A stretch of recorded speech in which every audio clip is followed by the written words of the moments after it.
नमस्कार मित्रों, मेरे स्पिरिचुअल कनेक्ट आप सभी लोगों का हार्दिक अभिनंदन है। मित्रों, आज मैं आप लोगों को नारद भक्ति सूत्र में सूत्र नंबर 36वें के बारे में बता रही हूँ, तो इसको ध्यान से सुनिए मित्रों।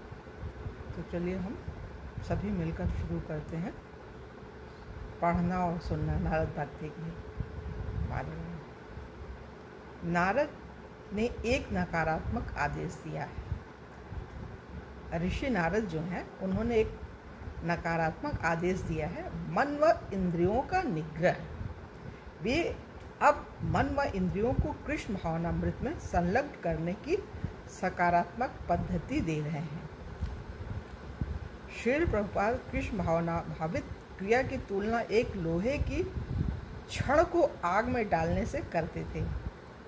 जैसे जैसे छड़ स्थिरता से लपटों में रहती है, जैसे जैसे क्षण स्थिरता से लपटों में रहती है, वह अधिकाधिक गर्म हो जाती है तथा अंत में अग्निमय हो जाती है। इसी प्रकार कृष्ण भावनामृत में स्थिरता से नियोजित भक्त क्रमशः परिवर्तित हो जाता है, बदल जाता है एवं अंततः पूर्ण कृष्ण भावना भावित हो जाता है। यदि कोई कृष्ण की सेवा में पूर्णतः डूबा हो तो माया की गतिविधियों की संभावना नहीं रह जाती है। सारी मानवता हेतु परम धर्म वह है जिसके द्वारा व्यक्ति को अगोचर प्रभु के, जिसके मतलब जो दृष्टिगोचर नहीं होते हैं, दिख नहीं रहे हैं, ऐसे प्रभु के प्रति प्रेम पूर्ण भक्ति में सेवा की प्राप्ति हो। सारी मानवता हेतु परम धर्म वह है जिसके द्वारा व्यक्ति को अगोचर प्रभु के प्रति प्रेमपूर्ण भक्तिमय सेवा की प्राप्ति हो। ऐसी भक्तिमय सेवा आत्मा को पूर्ण तृप्ति देने के लिए अहैतुकी तथा अविच्छिन्न होनी चाहिए। मतलब हम हर समय भगवान के ध्यान और बिना किसी कारण के भगवान से सिर्फ भगवान को चाहें, भगवान को पाएं, भगवान को देखें, छुएं। जो हमारे अंदर होती है मित्रों, वो हम बता रहे हैं। ये लगता है कि बस भगवान को देखो, छुओ, उनके साथ रहो। भगवान कैसे हैं? तो ये चीज़ है। अगर किसी हेतु के कोई कारण नहीं, जब कारण होगा तो भगवान नहीं हो। जब मैं था तब प्रभु नहीं, है ना। अब मैं माने ये सांसारिक विषय वस्तुएं, माया, अहमता और ममता, ये मैं है। और जब ये समाप्त हो जाएगा तभी भगवान आएंगे और तभी भक्ति की बात अगर हम कहें, सुने तो अच्छा भी लगता है। अदरवाइज तो क्या, सुनता भी नहीं कोई। वो तो इक्के दुक्के हैं, दो चार जो कोई सुन लेते हैं। इस सूत्र में नारद भजन शब्द का प्रयोग करते हैं, जो कुछ भिन्न रूप में भगवद गीता में भी आता है। भगवद गीता के अध्याय नंबर 6 और उसमें जो 47वां श्लोक है, उसमें भगवान ने बोला है इस चीज़ को। गीता के छठे अध्याय में अष्टांग योग पर अपने निर्देशों की समाप्ति करते हुए भगवान कृष्ण कहते हैं कि जो उन्हें भक्ति एवं श्रद्धा से सेवित करता है, श्रद्धावान भजते यो माम, जो व्यक्ति मुझे श्रद्धा से भजता है वही परम योगी है। श्रील प्रभुपाद वर्णन करते हैं कि भज शब्द का अर्थ सेवा है। भज शब्द का अर्थ सेवा है। प्रेम तथा श्रद्धा से सेवा विशेष रूप से परम पुरुषोत्तम भगवान के लिए है। किसी सम्माननीय व्यक्ति या देवता की पूजा से बचने वाला असाधु कहा जा सकता है। सही भी बात है। किसी सम्माननीय व्यक्ति या देवता की पूजा से बचने वाला असाधु कहा जा सकता है, किंतु भगवान की सेवा से बचने वाला घोर भर्त्सना का पात्र है। ये मतलब जो भगवान की सेवा नहीं करता है वो निंदा का पात्र है, उसकी लोग निंदा करते हैं। लेकिन संसार में तो सब तरह के लोग हैं मित्रों, भगवान माफ़ भी करते हैं ऐसे भी लोगों को। यह लेखांश निर्देश करता है कि भक्ति कुछ गिने चुने लोगों हेतु आध्यात्मिक मनोरंजन नहीं है, अपितु वह सभी के लिए है तथा घोर परिणामों के बिना इससे बचा नहीं जा सकता। नारद कहते हैं कि भक्ति सतत प्रेमपूर्ण सेवा से प्राप्त होती है, किंतु क्या उनका तात्पर्य यह है कि व्यक्ति को त्रुटि रहित होना चाहिए?